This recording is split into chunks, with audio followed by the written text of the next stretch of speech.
harus perhatikan adalah bagaimanapun juga tentunya ada hubungannya dengan kontak mata, eye contact, ya. Bagaimana dia kontak matanya, bagaimana dengan eye contact-nya, tentu dia.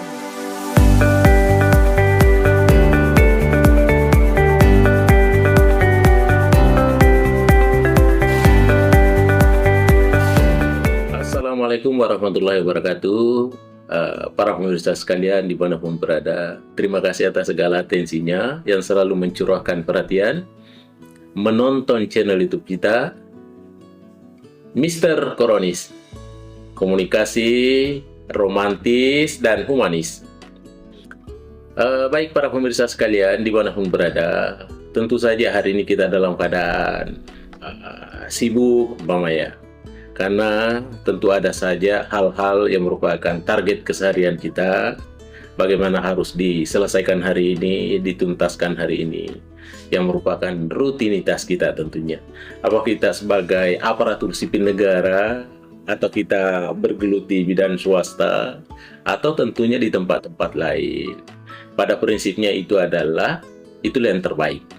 Ya, yang pasti bahwa dimanapun kita bekerja, apapun profesi kita, ya tanda kutip tentunya adalah profesi yang sesuai dengan agama, sesuai dengan budaya, tidak bertentangan dengan adat dan lain-lain sebagainya.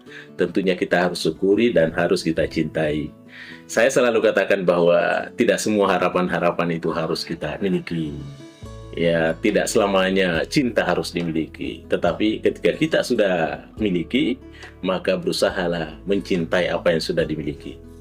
Baik para pemirsa sekalian dimanapun berada, tentu saja fenomena ini tentu bercerita tentang fenomena-fenomena komunikasi, ya, di mana kita tentunya memahami bahwa ada komunikasi yang sifatnya non-verbal, ya, atau non-verbal communication, yaitu komunikasi yang tentunya disampaikan tanpa harus kata-kata, tanpa harus tertulis, tetapi disampaikan melalui gestur tubuh, ya, kedipan mata, ya.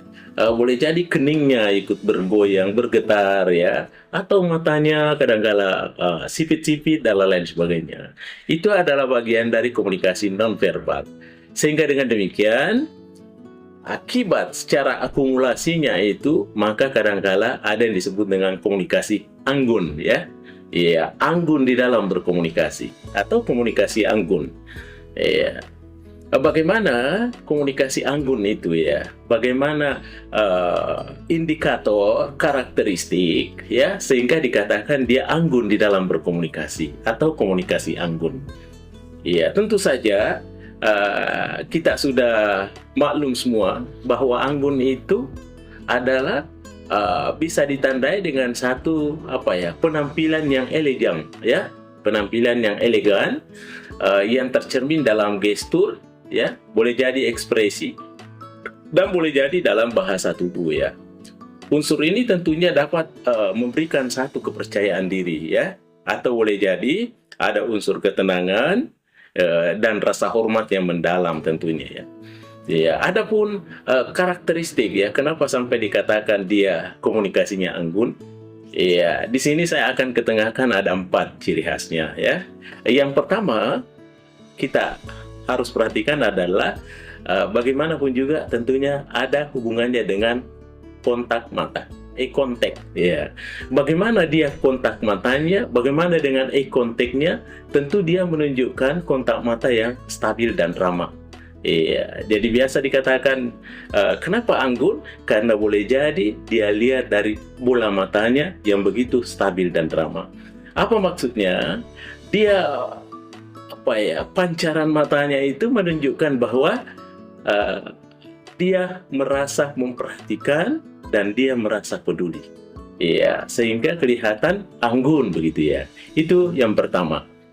Kemudian yang kedua para pemirsa sekalian, kita lihat postur tubuh, ya, postur tubuh yang kadang-kala tegak dan rileks, ya, itu menandakan juga bahwa bagian dari keanggunan. Artinya, ketika dia postur tubuhnya tegak, ya, rileks, itu juga adalah bagian dari mengkomunikasikan, ya, rasa percaya diri dan ketenangan. Ya, sebab kalau orang kadang-kala tidak tenang, atau terjadi sebuah gangguan dalam dirinya, biasanya itu postur-postur tubuhnya itu kadangkala tegak tapi tidak rileks. Iya, tapi kalau dia posisi tegak dan rileks, itu artinya ada ketenangan di sana, ada kedamaian di sana. Itu yang kedua. Baik para pemirsa sekalian, yang ketiga, iya, tentu kita lihat gerakan tangan, ya, karena ini tangan ini, gerakan-gerakan tangan ini, tentunya dia memberikan satu reinforcement, penguatan terhadap apa yang menjadi harapan-harapannya. Iya, biasanya gerakan-gerakan tangan ini melambangkan, memberikan simbol-simbol, memperkuat terhadap apa yang diharapkan itu. Jadi, gerakan tangannya itu terkontrol dan bermakna. Apa maksudnya?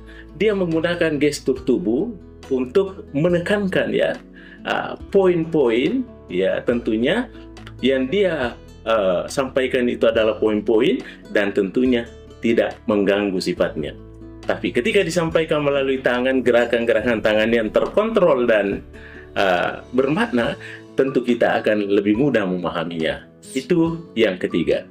Dan yang terakhir sekalian para pemirsa adalah bagaimanapun juga yang namanya komunikasi anggun, tentu kita lihat daripada ekspresi wajah yang tulus. Iya, bagaimana ekspresi wajah yang tulus? Ya, tentu adalah ekspresi wajah yang tumbuh secara alami kelihatan ya. Iya, ada senyum yang ramah ya, atau ekspresi yang sesuai dengan konteks percakapan. Artinya, kadangkala hal-hal yang disepakati bersama itu didukung oleh ekspresi wajah yang tepat. Iya. Bukan justru sebaliknya, ya ada harapan-harapan yang kita inginkan untuk menciptakan sebuah komunikasi, tetapi ekspresi wajahnya itu ada kontra dengan itu, terjadi kontradiksi. Iya, makanya itu tidak dianggap sesuatu yang tulus. Tapi ketika ekspresi wajahnya sangat mendukung terhadap apa yang menjadi harapan-harapan bersama, berarti itu adalah bagian dari ketulusan. Sehingga ini bisa dikatakan proses komunikasinya itu adalah sifatnya anggun. Ya, baik para pemirsa sekalian, saya kira inilah yang saya sampaikan ya terkait dengan bagaimana komunikasi anggun itu. Tadi sudah ditandai dengan 4 ciri khas ya. Kalau saudara berpendapat 5 atau 6 atau lebih dari itu atau kurang dari itu, tidak ada masalah. Itu adalah merupakan satu referensi baru buat kita sekalian. Ya, jadi kita tetap perhatikan eye contact ya, kontak matanya. Kemudian kedua adalah postur tubuhnya yang rileks ya dan tegak, dan kemudian kita lihat gerakan-gerakan tangan yang menunjukkan poin-poin tertentu yang syarat dengan makna. Dan yang keempat adalah tentu kita tetap perhatikan ekspresi wajahnya yang tulus. Adanya relevansi antara harapan berkomunikasi itu dengan wajah yang terpancar di mukanya. Ya, baik para pemirsa sekalian di mana pun berada, terima kasih atas segala atensinya. Mr. Koronis mengundurkan diri. Assalamualaikum warahmatullahi wabarakatuh. Mr. Koronis. Jangan lupa like, comment, and subscribe.